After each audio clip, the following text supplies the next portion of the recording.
বন্ধুরা, পার্বতীপুর রেলওয়ে স্টেশনে আছি।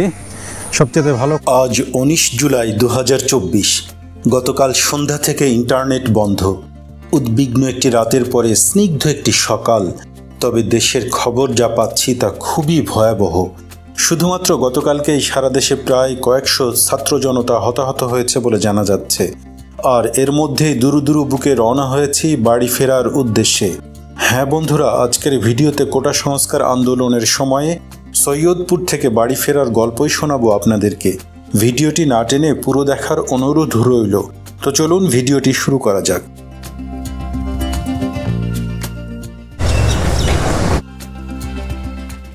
আসসালামু আলাইকুম, শুভ সকাল।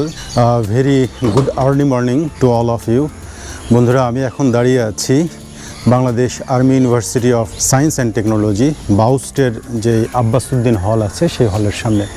আমি এখানে গত 2 রাত এখানে থাকলাম, আর এখন আমি বাসায় যাওয়ার উদ্দেশ্যে রওনা দিয়েছি। তো আপনারা জানেন যে বাংলাদেশের বর্তমান পরিস্থিতি খুবই নাজুক একটা পরিস্থিতি। এর মধ্যে বাসায় যাওয়ার জন্য বের হয়েছি।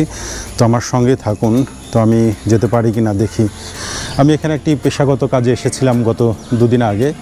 তো আমি যখন বাসা থেকে বের হয়ে ওই সময় বাংলাদেশের পরিস্থিতি আসলে এতটা নাজুক ছিল না, বর্তমানে যতটা নাজুক হয়ে আছে।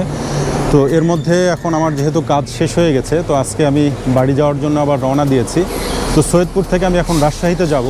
সৈয়দপুর থেকে রাজশাহী যাওয়ার জন্য ট্রেন রয়েছে সকালে। তো আমি সৈয়দপুরে যাব না, যেহেতু সৈয়দপুরে গতকালকে গণ্ডগোল হয়েছে, মারামারি হয়েছে। আমি বরং পার্বতীপুর থেকে, এই একই ট্রেন পার্বতীপুর থেকে আমি ধরার চেষ্টা করব। এখন আমি জানি না আজকে ট্রেন চলবে কিনা, আমি কিছুই জানি না। আর আমাদের ইন্টারনেট সব কিছু বন্ধ হয়ে আছে, কোনো খবর নিতে পারতেছি না। একটা ভ্যান পেয়ে গেলাম পার্বতীপুর যাওয়ার জন্য, এটাতে উঠে গেছি। দেখা যাক আল্লাহ শেষ পর্যন্ত বাড়ি পর্যন্ত পৌঁছায় কিনা, বুঝতে পারতেছি না। আচ্ছা, ট্রেন কি চলছে জানেন? হ্যাঁ, Bangladesh army university of science and technology, এই বিশ্ববিদ্যালয়টি সৈয়দপুর ক্যাম্পাসের মধ্যেই। এর শর্ট ফর্ম হচ্ছে বাউস্ট। বাউস্ট বললে সবাই চেনে। আর আপনারা জেনে থাকবে যে সৈয়দপুর কিন্তু থানা হলেও এটি বেশ একটি জনপ্রিয় বা একটি কি বলবো কমিউনিকেশন হাব হিসাবে কাজ করে। কারণ উত্তরাঞ্চলের একমাত্র এয়ারপোর্ট সেটি কিন্তু এই সৈয়দপুরে আছে। খুবই জনসমাগম একটি জায়গা এবং ব্যবসা বাণিজ্যের জন্য খুবই গুরুত্বপূর্ণ একটি এলাকা। এখানে আমি শুনেছি যে প্রায় 30টির মতো ব্যাংকের ব্রাঞ্চ রয়েছে। তাহলে বাংলাদেশের বেশিরভাগ ব্যাংকেরই ব্রাঞ্চ এখানে এই সৈয়দপুরে আছে। তো ফলে বুঝতে পারছেন যে এটা কতটা গুরুত্বপূর্ণ একটি এলাকা। আমি চেয়েছিলাম যে আসলে এই সৈয়দপুর শহরটা ঘুরে দেখব এবং আপনাদেরকেও দেখাবো, কিন্তু যেহেতু আসলে এখানে পুরোপুরি শাটডাউন এবং ক্র্যাকডাউন চলছে, তো এই পরিস্থিতির মধ্যে আমি গতকালকে আমার কাজ শেষ হওয়ার পরে আর ঘোরার সুযোগ হয়নি। আর আজ সকালে আমি চিন্তা করতেছি যে বাসার দিকে চলে যাওয়া উচিত। আসলে পরিস্থিতি আরও কোন দিকে যায় কিছুই বোঝা যাচ্ছে না। তো ওই জন্য বাড়ি যাওয়ার জন্য রওনা দিয়েছি। তো আমার সঙ্গে থাকুন। সৈয়দপুর থেকে পার্বতীপুর যাওয়ার যে রাস্তাটা, এটা খুবই সুন্দর একটি রাস্তা। দেখতে পাচ্ছেন রাস্তার দুধারে অনেক গাছালি রয়েছে।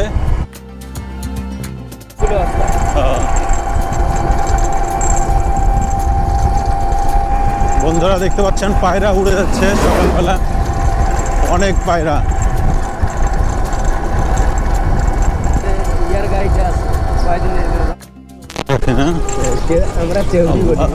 ঝাঁকে ঝাঁকে চড়ুই পাখি।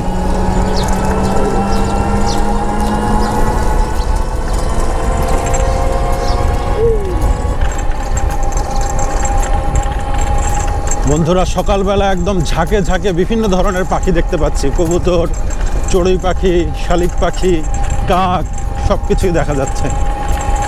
পার্বতীপুর পৌরসভার মধ্যে ঢুকে গেলাম আমরা। আর এইদিকে যে রেল লাইনটা আমরা দেখতে পাচ্ছি, দেখুন এই সাইড দিয়ে রেল লাইন গেছে। এটি মূলত সৈয়দপুর হয়ে নীলফামারী হয়ে একদম চিলাহাটির দিকে চলে গেছে। আর সামনে হচ্ছে পার্বতীপুর। মূলত পার্বতীপুর থেকে দুটো লাইন দুদিকে গেছে। একটা গেছে রংপুরের দিকে, রংপুর লালমনিরহাট ওই দিকে, এবং একটা চলে গেছে এদিকে নীলফামারী হয়ে চিলাহাটির দিকে।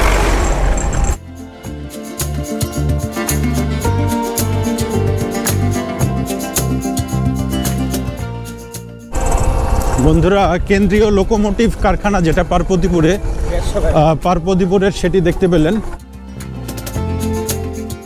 পার্বতীপুরে যে উত্তরাঞ্চলের সর্ববৃহৎ রেল কারখানা বা ওয়ার্কশপ সেটি কিন্তু আমরা পার হয়ে যাচ্ছি। এটি বেশ বড় একটি এলাকা জুড়ে, এবং এর মধ্যে আমি দেখতে পাচ্ছি যে স্কুল সহ এর আবাসিক এরিয়া সব কিছুই আছে এর মধ্যে। তো এটা আমরা ছেড়ে যাচ্ছি, এবং এখানে একটি রেল জাদুঘরও রয়েছে। এইখানে আরও একটি জায়গা দেখতে পাচ্ছি, এটি হচ্ছে তেলের কারখানা। এইদিকে দেখেন পদ্মা ওয়েলের যে কারখানা সেটি এখানেই আছে। পদ্মা ওয়েল এবং মেঘনা ওয়েলও দেখতে পাচ্ছি। বাংলাদেশ পেট্রোলিয়াম কর্পোরেশন, সরি, এটি হচ্ছে বাংলাদেশ পেট্রোলিয়াম কর্পোরেশনের মূল জায়গা, আপনারা দেখতে পাচ্ছেন।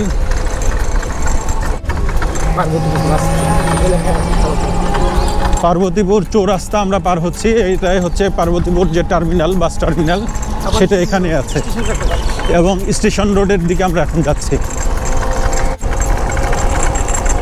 উত্তরাঞ্চলের যে মিল, ফ্যাক্টরি এবং কলকারখানা যেগুলো রয়েছে, ডিজেল, পেট্রোলিয়াম কর্পোরেশন, হাবিজাবি সব কিছু কিন্তু এই পার্বতীপুরে। আর এজন্যই কিন্তু প্রতিদিন হাজারো মানুষ বা শয়ে শয়ে মানুষ কিন্তু এই পার্বতীপুর সহ সৈয়দপুর এবং এই উত্তরাঞ্চলের দিকে মানুষ আসে। এটা কি? পুরাতন রেল কারখানা। এটা পুরাতন রেল কারখানা, আপনারা দেখতে পাচ্ছেন। এদিক দিয়ে হয়তো বা আমরা তেমন কিছু দেখতে পাচ্ছি না, বাট এটি কিন্তু রেল জাদুঘর, যেটি পুরানো ওয়ার্কশপ ছিল রেলের, সেই জায়গাটাই কিন্তু এখন জাদুঘর তৈরি করা হয়েছে। তো আজকে তো আর সুযোগ হবে না দেখার। আমার ইচ্ছা ছিল যে জায়গাগুলো একটু ঘুরে ফিরে আস্তে ধীরে বাড়ি যাব, কিন্তু পরিস্থিতির কারণে আর সেটা সম্ভব হবে না। এই দিকে যে রেল লাইনটা গেছে, এটি মূলত গেছে হচ্ছে রংপুরের দিকে। দেখতে পাচ্ছেন পার্বতীপুর থেকে এই রুটটা চলে গেছে রংপুরের দিকে। পার্বতীপুর রেলওয়ে স্টেশনে চলে এসেছি। এখন ফুটওভার ব্রিজ দিয়ে যাচ্ছি প্ল্যাটফর্মের দিকে, দেখতে পাচ্ছেন।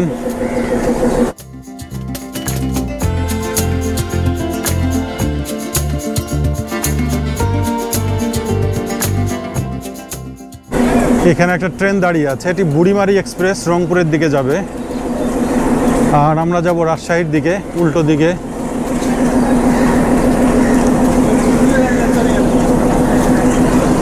এদিক দিয়েই কিন্তু দুটা লাইন চলে গেছে, দেখতে পাচ্ছেন। তিনটা, আর একটা কোন দিকে গেছে? একটা হলো রংপুরে, একটা সৈয়দপুরে। আচ্ছা, ডান দিকে চলে গেল হচ্ছে রংপুর, সোজা গেলে চলে গেল হচ্ছে চিলাহাটি, নীলফামারী ওই দিকে। আর আর আপনার দিনাজপুরের দিকে গেছে কোনটা? এইদিকে বাম দিকে গেছে দিনাজপুর, ডান দিকে গেছে রংপুর, সোজা গেছে সৈয়দপুর। তাহলে তিনটা লাইন এখান থেকে আলাদা হচ্ছে।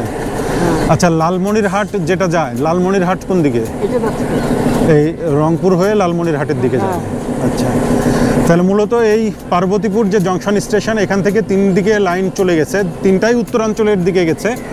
একটা গেছে দিনাজপুরের দিকে, আর একটা নীলফামারী হয়ে চিলাহাটির দিকে, আর একটা রংপুর হয়ে লালমনিরহাট।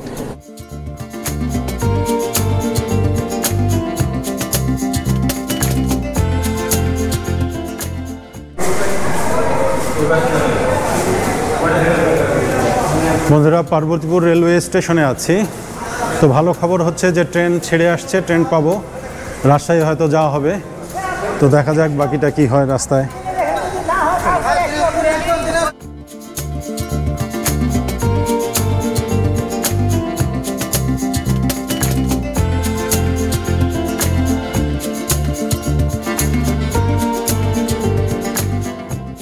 পার্বতীপুর রেলওয়ে স্টেশনে আছি। সবচেয়ে ভালো খবর যে আমি রাজশাহী অন্তত যেতে পারবো, রাজশাহীর ট্রেন চলবে বলে জানালো। যদিও টিকিট পাইনি, যেহেতু ইন্টারনেট কালকে রাত 8টার পর থেকে ইন্টারনেট টোটালি বন্ধ হয়ে গেছে। সারা বাংলাদেশের ইন্টারনেট কানেক্টিভিটি টোটালি বন্ধ করে দিয়েছে সরকার।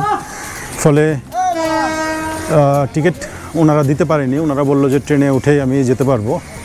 তো দেখা যাক, 6:50-এর ট্রেন আসবে। এখন 6:10-এর মতো বাজে। তো বেশ, এখন অনেকক্ষণ সময় আমাকে এখানে অপেক্ষা করতে হবে।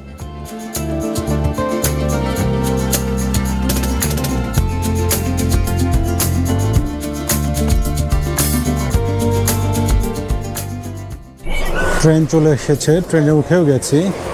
এখন বাকিটা আল্লাহর ইচ্ছা, দেখা যাক কতক্ষণে গিয়ে পৌঁছাতে পারি রাজশাহীতে। আমার সঙ্গে থাকুন এবং দেখতে থাকুন।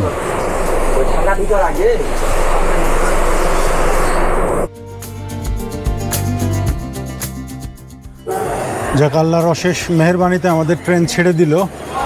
এখন আমরা পার্বতীপুর থেকে যাত্রা শুরু করলাম। দেখা যাক শেষ পর্যন্ত রাজশাহী পর্যন্ত কখন যে পৌঁছাতে পারি।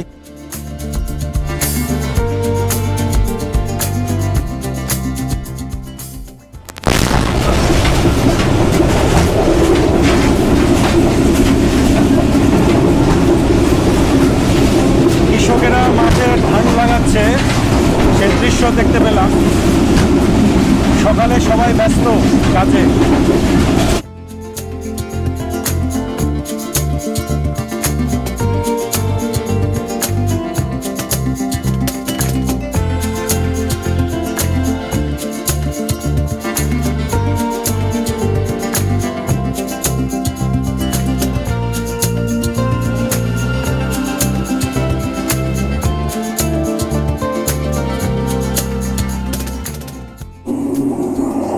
বন্ধুরা, বড় পুকুরিয়া তাপলিক দুধ কেন্দ্র আপনারা দেখতে পেলেন। আমরা পার হয়ে চলে আসলাম। সামনে ফুলবাড়ি স্টেশন, ওখানে স্টপেজ আছে, ট্রেন ওখানে দাঁড়াবে।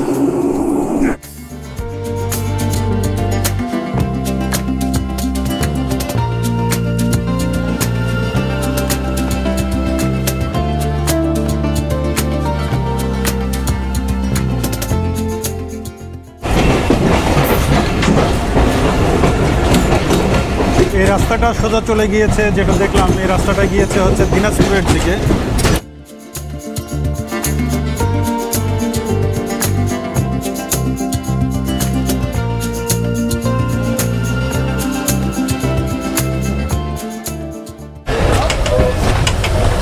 ফুলবাড়ি স্টেশনে এসে পৌঁছে গেল ট্রেন। ফুলবাড়ি থেকে ছেড়ে দিল আমাদের ট্রেন।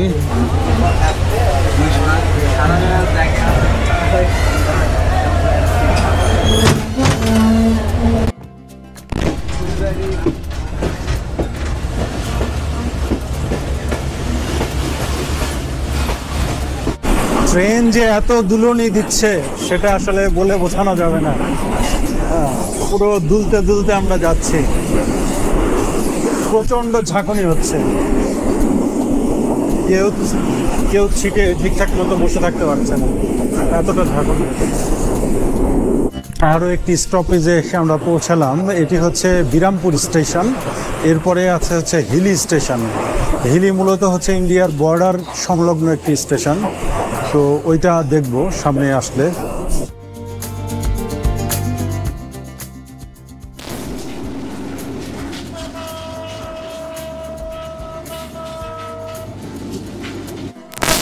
বন্ধুরা, আমরা কিন্তু এগিয়ে যাচ্ছি ভারত ও বাংলাদেশের সীমান্তবর্তী সেই স্টেশনটি রয়েছে, হিলি স্টেশন, সেটি সামনেই আছে। দেখতে থাকুন, সামনেই চলে আসবে হিলি স্টেশন। এবং ভারতীয় যে বর্ডার, এই রেল লাইন থেকে দেখা যায় ভারতের বর্ডার। হিলি স্থলবন্দর সহ ভারতীয় যে এলাকা সেটি সামনেই আসছে। দেখতে থাকুন। এই যে এখান থেকে দেখা যাচ্ছে ভারতীয় সীমানা। ওই যে দেখতে পাচ্ছেন কাঁটাতারের বেড়া দেওয়া আছে দূরে, আর ওই যে নিরাপত্তা চৌকি দেখতে পাচ্ছেন।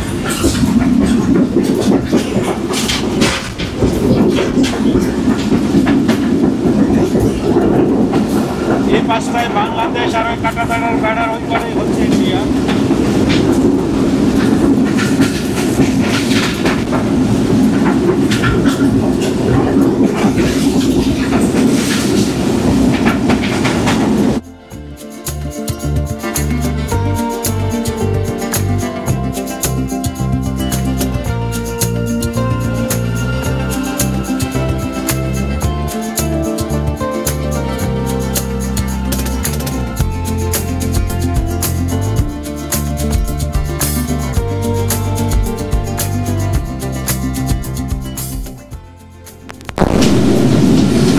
দূরে কাঁটাতারের বেড়া দেখা যাচ্ছে।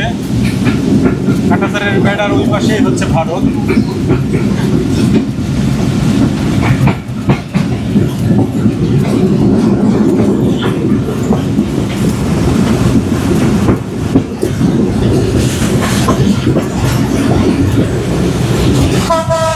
বিএসএফ জওয়ান বসে আছে ওই পাশে। এই পুকুর, ওই বাড়ি ঘর, এগুলো সবই ভারতের মধ্যে। ওই যে বিএসএফ বসে আছে।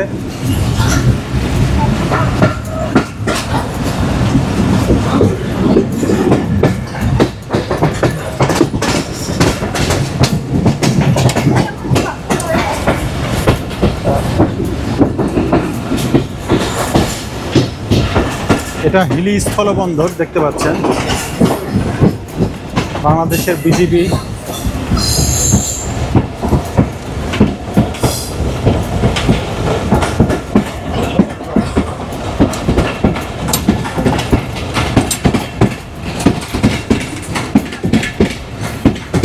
এই কাঁটাতারের বেড়ার ওই পাশেই হচ্ছে ইন্ডিয়া।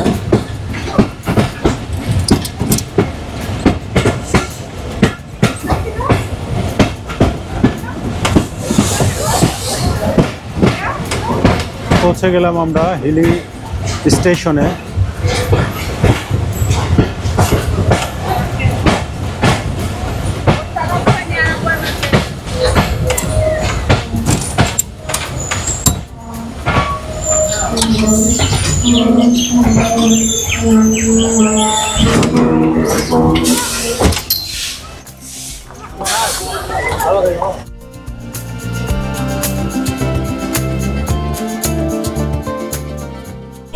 এটি একদম সীমান্তের নিকটবর্তী একটি স্টেশন। পাশে কাঁটাতারের বেড়া, আর বেড়ার ওই পাশে ভারত, আর এই পাশে বাংলাদেশ। আর এই হচ্ছে আমাদের ট্রেন। আমাদের ট্রেন ছেড়ে দিল।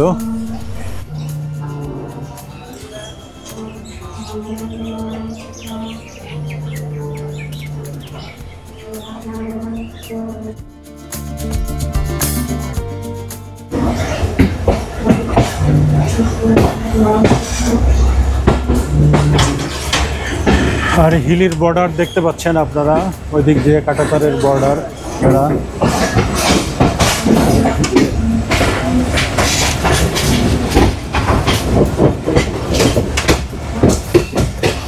এখানে আবার একদম খোলা রয়েছে।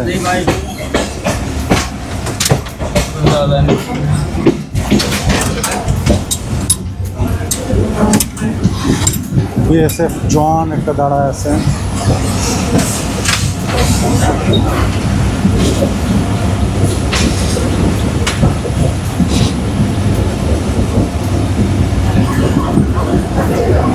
ওই পাশে ইন্ডিয়ার বাড়িঘর দেখা যাচ্ছে।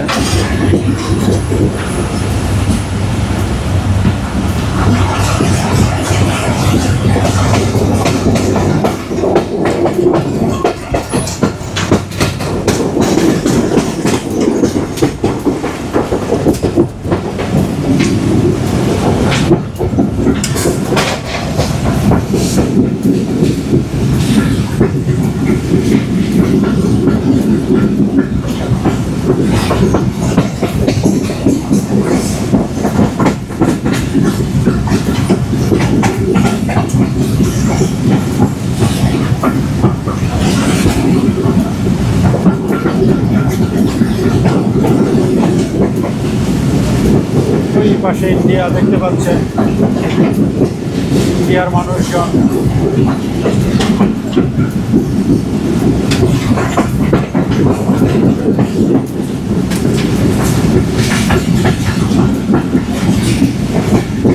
আর এই ছোট ছোটগুলো সীমানা পিলার, বিএসএফ জওয়ান। পুরো অঞ্চলটাই মূলত একদম বর্ডার এলাকা,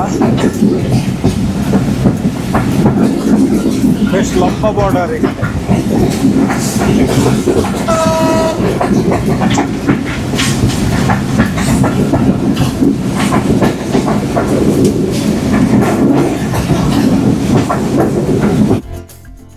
জয়পুরহাট রেলওয়ে স্টেশনে এসে পৌঁছে গেলাম। এখন এইখানে গতকালকে মারামারি হয়েছিল, গন্ডগোল হয়েছিল শুনেছি। এখান থেকে ছেড়ে গেলে মোটামুটি আশা করা যায় যে আমরা হয়তো রাজশাহী পর্যন্ত পৌঁছাতে পারবো। দেখা যাক, আমাদের সঙ্গেই থাকুন আর দেখতে থাকুন শেষ পর্যন্ত রাজশাহী পৌঁছাতে পারি কিনা। জয়পুরহাট থেকে আমাদের ট্রেন ছেড়ে দিল। এখানে বেশ বড় একটা মসজিদও আছে দেখতে পাচ্ছি এই স্টেশনে।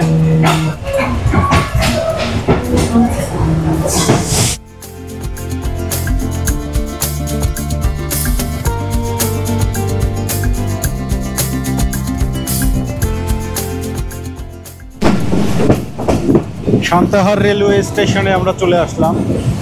সামনেই সান্তাহার, এটিও একটি জংশন স্টেশন।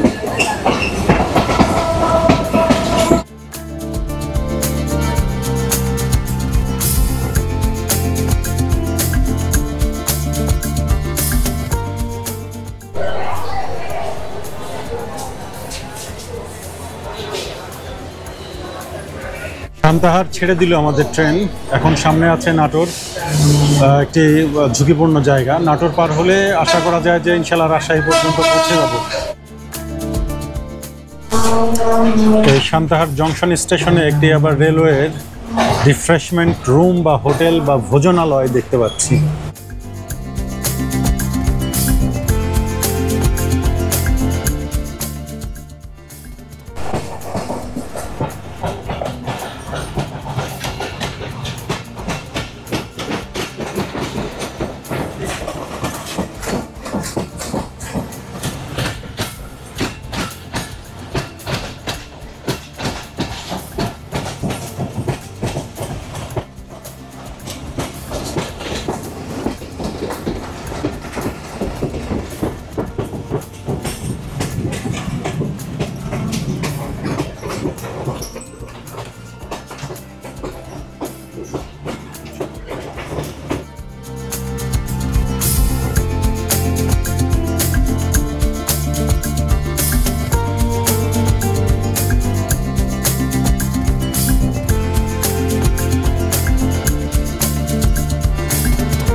নাটোরে এসে পৌঁছে গেলাম আমরা।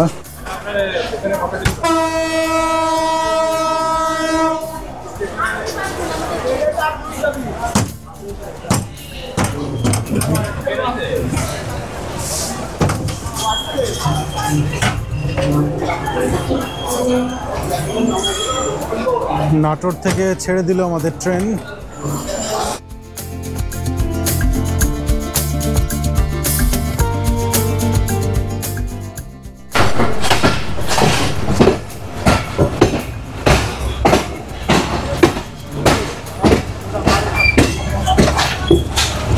নাটোর স্টেশন পার হয়ে গেলাম, সামনে আছে আব্দুলপুর। তো আশা করা যায় যেহেতু নাটোর পার হয়ে যে গিয়েছি তখন রাজশাহী পর্যন্ত পৌঁছাতে পারবো।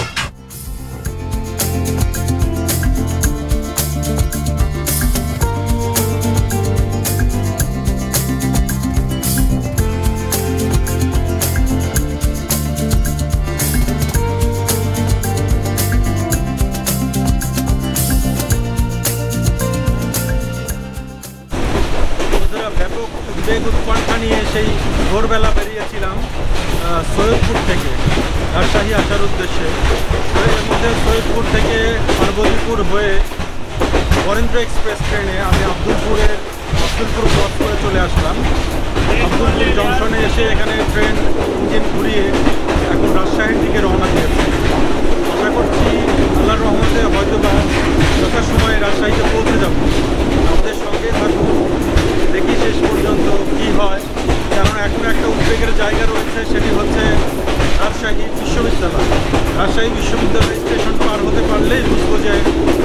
পৌঁছে গেলাম।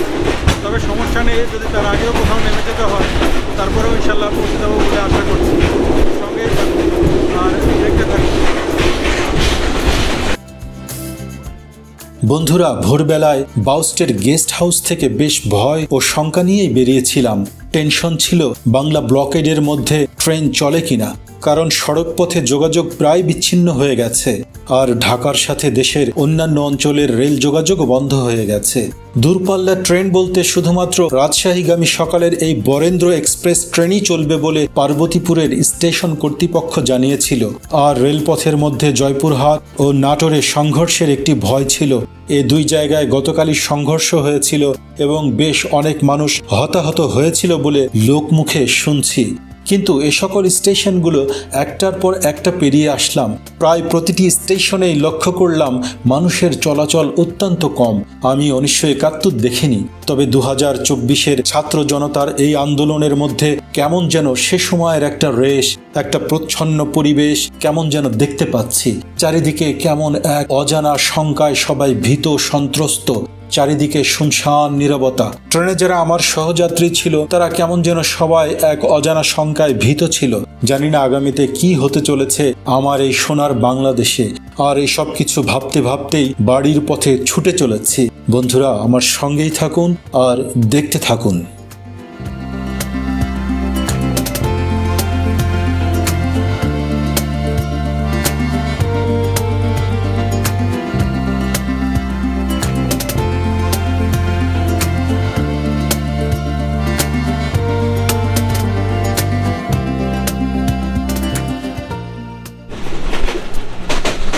আল্লাহর অশেষ মেহেরবানিতে রাজশাহী বিশ্ববিদ্যালয় স্টেশন পার হয়ে গেলাম। এখন আর কোনো বাধা নেই। আর অল্প কিছুক্ষণের মধ্যে পৌঁছে যাবো রাজশাহী রেলওয়ে স্টেশনে।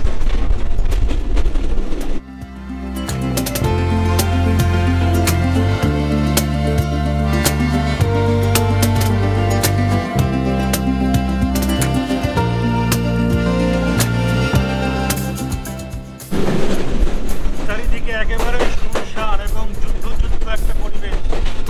আর এর মধ্য দিয়েই আমি পৌঁছে গেলাম রাজশাহীতে। সামনেই রাজশাহী রেলওয়ে স্টেশন।